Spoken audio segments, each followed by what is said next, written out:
어떤 인연은 약이 아니라 독이다. 정약용이 18년 유배 끝에 남긴 말입니다. 권력이 있을 때는 주변에 사람이 넘쳤습니다. 그런데 유배를 가니까 대부분 사라졌습니다. 등을 돌리고 험담하고 상처를 주는 사람들. 정약용은 그제야 알았습니다. 모든 인연을 붙잡을 필요가 없다는 것을. 나이가 들수록 시간은 귀해지고 체력은 줄어듭니다. 그 귀한 것들을 누구에게 쓸 것입니까? 좋은 인연은 약이 되고 나쁜 인연은 독이 됩니다. 오늘은 정약용의 가르침을 바탕으로 노후에 반드시 정리해야 할 인간관계 6가지를 말씀드리겠습니다. 첫 번째, 받은 것은 잊고 받지 못한 것만 기억하는 사람입니다. 정약용은 이렇게 말했습니다. 베풀매 감사할 줄 모르는 사람과는 오래 함께하기 어렵다. 누군가를 돕는 것은 기쁜 일입니다. 가까운 사람이 어려울 때 손을 내미는 것은 당연한 일이기도 합니다. 물이 아래로 흐르듯 정이 있으면 자연스럽게 돕게 됩니다. 그런데 문제는 아무리 도와주어도 고마움을 모르는 사람이 있다는 것입니다. 이런 사람들의 특징이 있습니다. 10번 도와줘도 그것은 기억하지 못합니다. 그런데 딱 한 번 도와주지 못하면 그것만 기억합니다. 그때 왜 안 도와줬어? 이런 말을 합니다. 도와준 것은 당연하게 여기고 못 도와준 것만 서운하게 생각하는 것입니다. 정약용도 유배 시절에 이런 경험을 했습니다. 예전에 자신이 도왔던 사람들 중 일부가 나중에 이렇게 말했습니다. 그때 더 도와줬어야지. 받은 도움은 잊고 더 받지 못한 것만 기억하는 모습이었습니다. 정약용은 그때 깨달았습니다. 감사할 줄 모르는 사람에게는 아무리 베풀어도 끝이 없다는 것을 밑 빠진 독에 물 붓기라는 것을. 공자도 논어에서 비슷한 말을 했습니다. 은혜를 베풀되 보답을 바라지는 말라. 그러나 은혜를 원망으로 갚는 사람과는 거리를 두라. 성인도 이런 사람과는 거리를 두라고 했습니다. 노후에는 베풀 수 있는 것이 점점 줄어듭니다. 체력도, 재력도, 시간도 한정되어 있습니다. 그 귀한 것들을 감사할 줄 아는 사람에게 쓰는 것이 맞습니다. 감사하는 마음은 관계를 따뜻하게 만들고 감사 없는 마음은 관계를 차갑게 만듭니다.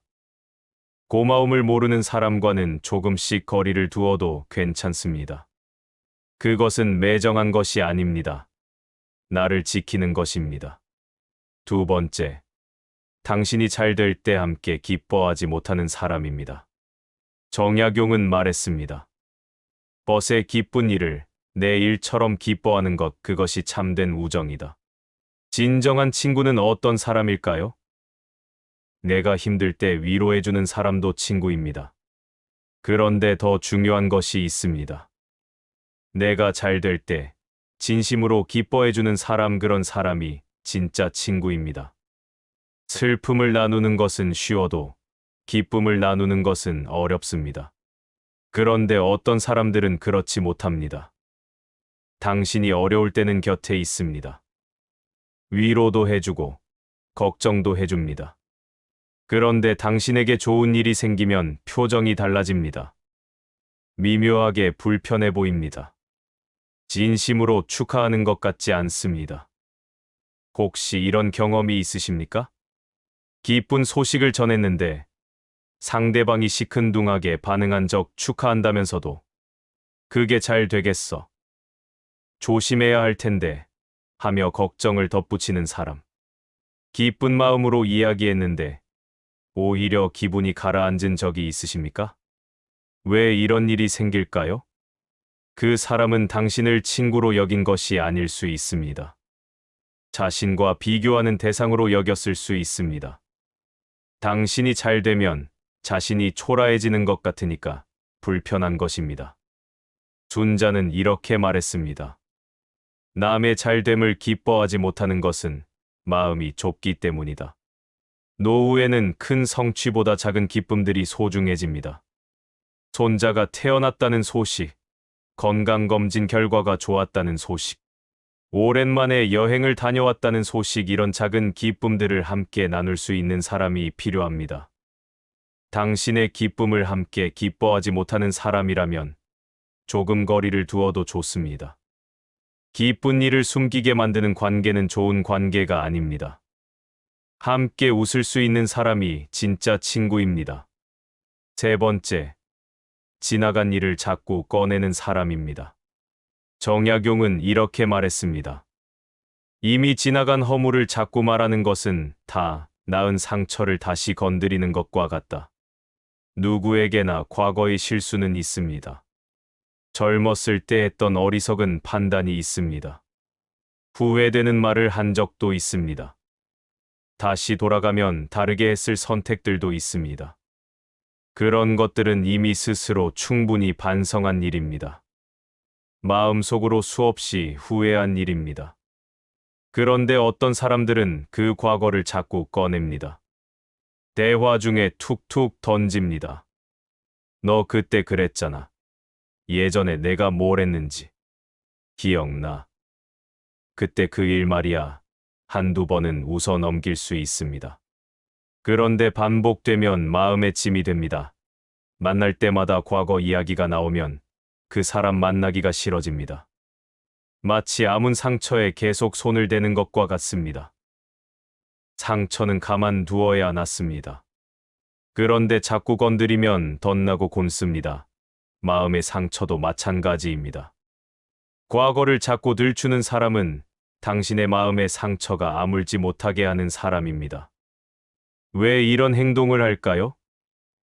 여러 이유가 있을 수 있습니다. 현재의 당신을 인정하고 싶지 않은 것일 수 있습니다. 과거의 실수를 들춰서 지금의 당신을 깎아내리려는 것입니다. 또는 그것으로 당신에게 죄책감을 심어주려는 것일 수도 있습니다. 맹자는 말했습니다. 좋은 사람은 남의 허물을 덮어주고 그 장점을 드러내준다. 허물을 덮어주는 것은 덕이고 허물을 들추는 것은 해악입니다. 노후의 마음은 가벼워야 합니다. 과거를 자꾸 들추는 사람 곁에 있으면 마음이 무거워집니다. 늘 죄인이 된 것 같은 기분이 듭니다. 그것은 건강한 관계가 아닙니다. 이미 지나간 일입니다. 과거는 과거에 두고 현재를 편안하게 나눌 수 있는 사람과 함께하는 것이 좋습니다. 네 번째, 만나고 나면 왠지 지치는 사람입니다. 정약용은 말했습니다. 어떤 사람은 만나면 힘이 나고 어떤 사람은 만나면 힘이 빠진다. 이것은 그 사람이 가진 기운 때문이다. 여러분도 이런 경험이 있으실 것입니다. 어떤 사람은 만나면 기분이 좋아집니다. 특별한 이야기를 하지 않아도 함께 있으면 편안합니다. 헤어질 때 마음이 따뜻해집니다.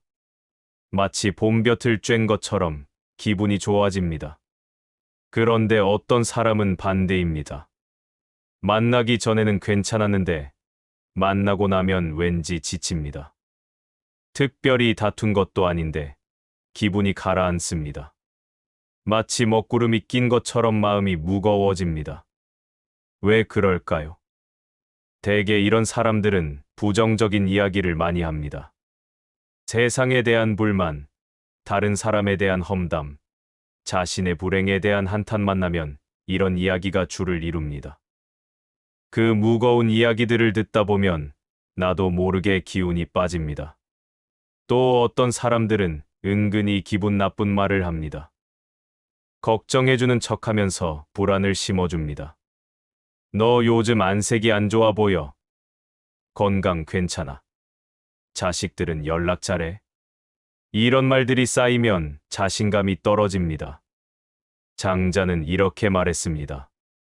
차가운 사람을 가까이 하면 내 마음도 차가워진다.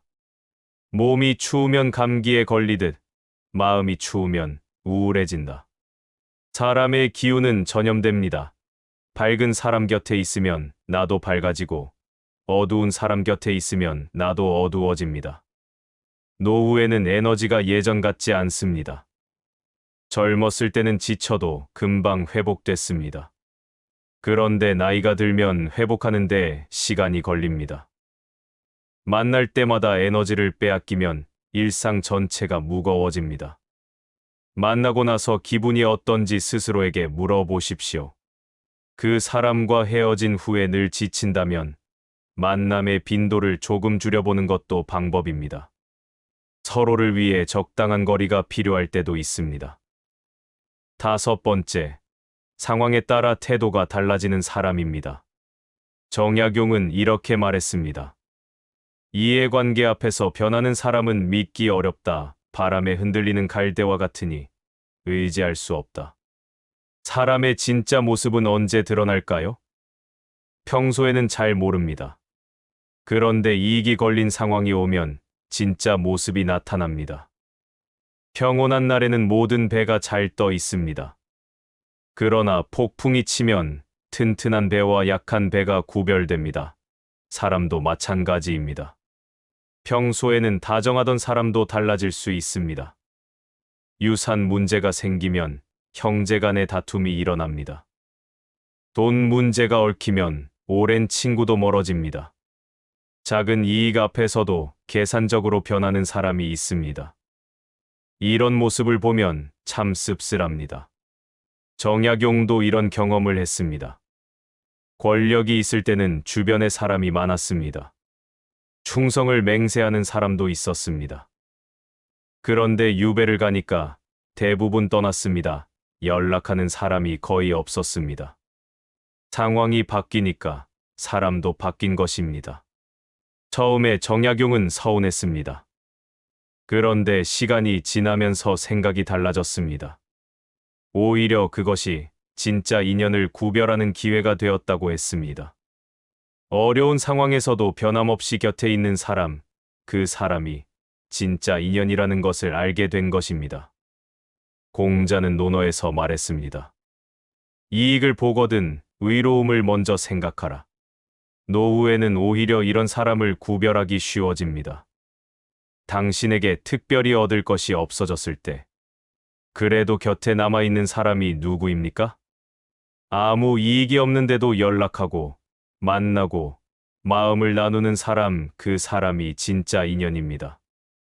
변하지 않는 사람은 바위와 같고, 쉽게 변하는 사람은 모래와 같습니다. 바위 위에 집을 지어야 무너지지 않습니다. 이익 앞에서 흔들리는 사람에게는 미련을 두지 마십시오. 처음부터 진짜 인연이 아니었던 것입니다. 여섯 번째, 오랜만에 연락이 왔는데 부탁부터 하는 사람입니다. 정약용은 말했습니다.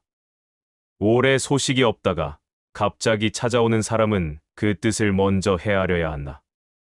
이런 경험이 있으실 것입니다. 몇 년간 연락이 없던 사람에게서 갑자기 전화가 옵니다. 아니면 카톡이 옵니다. 형, 잘 지내? 언니, 오랜만이야. 반가운 마음에 답장을 합니다. 이런저런 안부를 나눕니다. 그런데 대화가 진행되면 본론이 나옵니다. 사실은 부탁이 하나 있어서 혹시 이것 좀 도와줄 수 있어? 보험 가입 권유, 사업 투자 제안, 돈 빌려달라는 이야기, 자녀 취직 부탁. 오랜만에 연락이 순수한 그리움이 아니었던 것입니다. 그때의 허탈함은 이루 말할 수 없습니다. 반가웠던 마음이 한순간에 식어버립니다. 나를 그리워한 게 아니라 필요해서 연락한 거구나. 이런 생각이 들면 씁쓸합니다. 마치 낚시 바늘에 달린 미끼 같은 기분이 듭니다. 물론 사람 사이에 부탁은 있을 수 있습니다. 가까운 사이라면 서로 도움을 주고받는 것이 당연합니다. 문제는 평소에는 관심도 없다가 필요할 때만 연락하는 것입니다. 그것은 관계가 아닙니다. 이용입니다. 그 사람에게 당신은 친구가 아니라 필요할 때 쓰는 도구인 것입니다. 순자는 이렇게 말했습니다. 평소에 마음을 나누지 않다가 어려울 때만 찾는 것은 진정한 사귐이 아니다. 진짜 인연은 필요 없을 때도 생각나는 사람입니다. 아무 이유 없이도 안부가 궁금한 사람입니다. 필요할 때만 연락하는 사람은 처음부터 인연이 아니었던 것입니다. 노후에 이런 연락을 받으면 조금 신중해질 필요가 있습니다. 순수한 그리움인지 아니면 다른 목적이 있는지 살펴보십시오. 만약 후자라면 정중하게 거절해도 괜찮습니다. 거절한다고 해서 나쁜 사람이 되는 것이 아닙니다. 지금까지 노후에 반드시 정리해야 할 인간관계 6가지를 말씀드렸습니다. 다시 정리해 보겠습니다. 첫째, 감사할 줄 모르는 사람. 둘째, 당신의 기쁨을 함께하지 못하는 사람. 셋째, 지나간 일을 자꾸 꺼내는 사람. 넷째, 만나면 지치게 하는 사람. 다섯째, 상황에 따라 달라지는 사람. 여섯째, 필요할 때만 연락하는 사람. 정약용은 말했습니다. 인연을 정리하는 것은 매정한 것이 아니다. 나를 아끼는 것이다.